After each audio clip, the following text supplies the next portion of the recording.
Halo semuanya, pada kesempatan ini saya ingin membicarakan masalah layanan kesehatan di Indonesia, di mana banyak berita-berita yang menyudutkan dokter Indonesia itu kurang kompeten, pelayanannya kurang bagus, kemudian fasilitasnya kurang memadai, begitu. Dan satu lagi, ya ini anehnya Menkes kita pun bilang, oh pemeriksaan kalau hanya dengan stetoskop itu tidak ilmiah, katanya harus pakai ekokardiografi, begitu ya, mesin yang canggih baru ketahuan penyakitnya, padahal sebenarnya tidak. Ini adalah framing yang menggiring opini masyarakat bahwa layanan dokter di Indonesia itu buruk.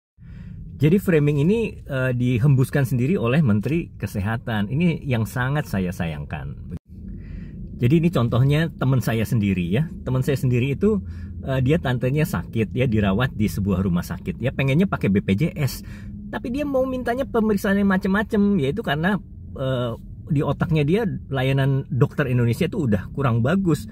Dibilang, loh kok cuma diperiksa ini, kok nggak pakai ekokardiografi, kenapa nggak di MRI, kenapa nggak di kalsium CT score dan lain sebagainya. Yaitu, jadi layanan pengobatan dan pemeriksaan itu harus rasional, apalagi dengan penggunaan dana BPJS ya. Jadi harus sesuai indikasi. Kalau nggak perlu ekokardiografi ya nggak perlu. Contohnya juga waktu itu mertua saya udah umur 80 tahun, kemudian rumah sakit punya mesin baru ekokardiografi, ditawarin lah dengan biaya sekian, pakai diskon dan lain sebagainya, dibujuk. Tapi padahalnya sebetulnya nggak perlu. Jadi ada beberapa penyakit yang memang perlu ekokardiografi, ada yang tidak. Ada juga yang meskipun di ekokardiografi obatnya cuma itu-itu aja karena pasiennya mungkin sudah 80 tahun dan tidak mungkin dilakukan operasi. Jadi disinilah kita harus menerapkan value-based medicine. Jadi nggak setiap pemeriksaan harus kita lakukan, apalagi pemeriksaan yang mahal-mahal. Memang mungkin di luar negeri pemeriksaannya di Malaysia, di Penang, di Singapura katanya pemeriksaannya lebih murah dengan alat-alat canggih, sedangkan di Indonesia mahal.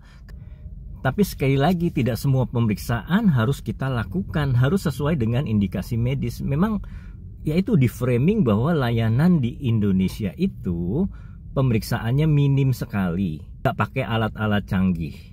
Jadi sekali lagi memang medical tourism ya, ketika kita berobat ke luar negeri itu kita akan dicuci otaknya dan kita akan mempunyai pikiran bahwa layanan terbaik adalah layanan di luar negeri karena alat-alatnya canggih dan lain sebagainya.